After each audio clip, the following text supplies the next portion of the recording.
এটা অন্যদিকে চলে যায়। আচ্ছা আচ্ছা আপু অনেকেই তো অনেক মেয়েরাই বলে হিরো আলমের চরিত্র ভালো না। আপনি তো এই 2 দিনে তার চরিত্র সম্পর্কে একটু বলেন।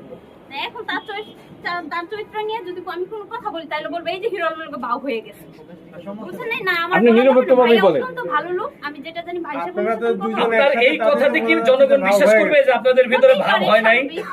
অস্বাভাবিক তো কিছু আপু, আপনার ভাই বোনের সম্পর্ক সারা জীবন ভালো। আপনাদের এই কথাতে কি বিশ্বাস করবে যে আপনাদের ভিতরে ভাব হয় নাই? কারণ আপনাদের তো বিশ্বাস করে না। বিশ্বাস করবে কে আছে ভাইয়া?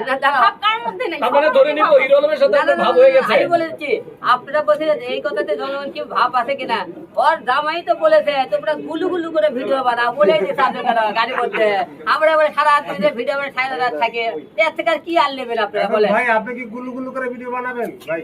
ভাই দেখছি তো ভাই আমরা। ভাই ভিডিও বানা গেলে কোনো গুলু গুলু টুলু টুলু সব অনেক কিছু বলা লাগে। এটা আপনারা দেখেন। আচ্ছা, আলম ভাই। ওই শোনেন রিয়াকলে ওই গুলু গুলু করে টুলু টুলু করে থামি একাত প্যাকেট পাবে ওকে, তারপর জামাই কেন রিয়াকলে ভিডিও বানাই বলি না, তাহলে আমি আর ওর গুলু গুলু বলা টুলু টুলু বলা এরা বলে কে ভাই? সব আচ্ছা আলম ভাই, এবার আপনার ব্যক্তিগত আলম ভাই থেকে দাঁড়ান।